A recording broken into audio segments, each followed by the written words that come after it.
अस्सलामुअलैकुम प्यारे व्यूवर्स, कैसे हैं आप सब। यकीनन मज़े में होंगे। चलिए शुरू करते हैं आज की दिलचस्प सबक आमोज़ कहानी। लगता है अनवर अब्बा की पूरी जायदाद पर कब्जा करना चाहता है, असलम ने अपने भाई से कहा। अकरम ने भी दिल की भड़ास निकाली। अभी मैं अब्बा जान के पास मिलने गया तो देखा कि वो अपने हाथों से लुक़मे बनाकर अब्बा जान को खाना खिला रहा था।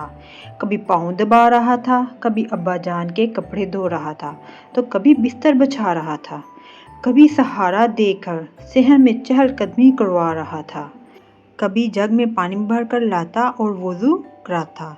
ये सब कुछ तो भाभी जान भी करवा सकती हैं, मगर मजाल है उनको करीब आने दे।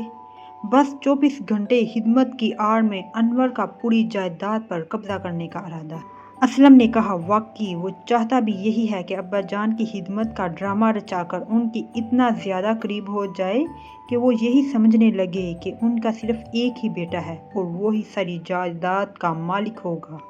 हमने कई बार कहा कि हम अपनी ज़िंदगियों में बहुत मसरूफ़ हैं, हमारे पास इतना टाइम नहीं कि उनकी खिदमत कर सकें, इसलिए अब्बा जान की खिदमत के लिए किसी नौकर को मुकर्रर कर देते हैं। तो वो कहता है जब औलाद जवान हो जाए तो वालिदैन की खिदमत के लिए नौकर की ज़रूरत नहीं रहती, मैं ही अब्बा जान का नौकर हूँ। अनवर ने अपनी हरकत से हमें परेशान ही कर रखा है। अकरम, असलम और अनवर सेठ अमजद खान के बेटे थे। बड़ा अकरम, उससे छोटा असलम और अनवर सबसे छोटा बेटा था। बीवी का इंतकाल हो चुका था। अमजद खान को अल्लाह ने खूब मालो दौलत से नवाजा था। सारी ज़िंदगी खूब कमाया और जमा किया। इस वक्त भी करोड़ों की जायदाद थी। अब वो बूढ़े हो चुके थे, लिहाजा घर में ही रहते थे। वैसे भी मालो दौलत की कोई कमी ना थी। सेठ अमजद खान ने अपने तीनों बेटों को कारोबार के लिए एक बड़ी मार्केट में दुकानें खरीद कर उनके नाम कर दी थी। बेटों की ज़िंदगी में भी मालो दौलत की कोई कमी ना थी। एक बहुत बड़ा घर था। इस घर के 3 हिस्से किए गए थे, जिसमें तीनों भाई अपनी बीवी बच्चों के साथ अलग अलग रहते थे। खुद अमजद खान अपने बेटे अनवर के साथ रहते थे, जो उनकी बहुत ज़्यादा खिदमत करता था। अनवर पूरा टाइम अपने बाप को देता था। छुट्टी का दिन था। अकरम और असलम दोनों लॉन में बैठे थे। मुलाजिम ये कहकर चला गया कि अब्बा जान आप दोनों को याद कर रहे हैं। क्यों, खैरियत तो है? अकरम ने सवालिया नज़रों से असलम की तरफ देखा। असलम ने भी बेइख्तियार कहा, मेरा दिल ना जाने क्यों धक धक कर रहा है। कहीं ऐसा तो नहीं कि अनवर का जायदाद पर कब्जा करने का मंसूबा कामयाब हो गया है, जिसकी खबर अब्बा जान देना चाह रहे होंगे। अकरम ने कहा, वो तो वहाँ जाकर ही मालूम होगा कि हकीकत क्या है, कि मुझे खुद भी कुछ ऐसा महसूस हो रहा है। सारी जायदाद अनवर ही तो नहीं ले उड़ा। चलो फिर चलते हैं, असलम ने कहा और दोनों कुछ सोचते हुए अब्बा जान के कमरे में दाखिल हो गए। सामने का मंजर देखकर उनके चेहरों का रंग उड़ गया। अब्बा जान के वकील दोस्त अकबर अली खां, अनवर और अब्बा जान के साथ बैठे हुए थे और मेज़ पर जायदाद के कागज़ सलीके से रखे हुए थे। हमें पहले ही मालूम था कि हमारे साथ ज़्यादती होने वाली है। अनवर इसीलिए अब्बा जान के साथ चिमटा रहता था, ताकि एक ना एक दिन सारी जायदाद उसी के नाम हो जाए, और वो दिन आ ही गया। असलम चलाने वाले अंदाज में बोला, मैं समझा नहीं, तुम क्या कहना चाहते हो? अब्बा जान तेज़ आवाज़ में बोले। अब्बा जान, हम दोनों की बातें भला आपकी समझ में कहाँ आएंगी? आप तो सिर्फ अनवर की बात समझते हैं। अब की दफ़ा अकरम तंज़िया अंदाज में बोला। देखो बेटा, सब्र करो और पहले हमारी बात तो सुनो, अब्बा जान नरम लहजे से बोले।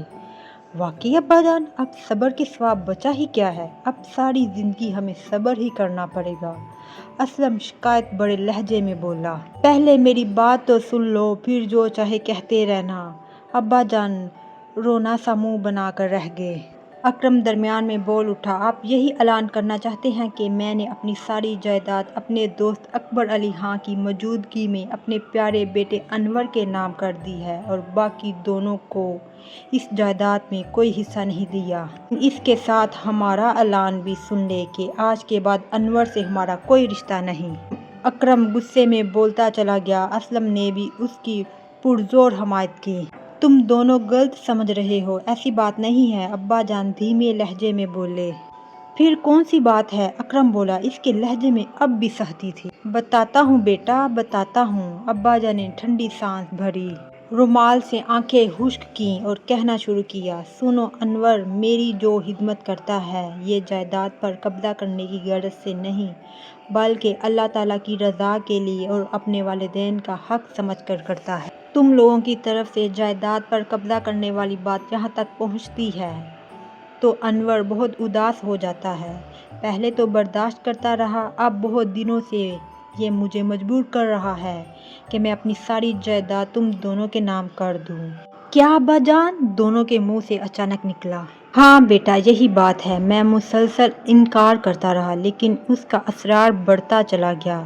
آخر اس نے مجھے آج یہ فیصلہ سنانے پر مجبور کر دیا کہ آج میں ساری جائیداد تم دونوں کے نام کر دوں اور میں اپنے بیٹے انور کے نام ہوں۔ انور نے جنت کا راستہ اختیار کر لیا ہے۔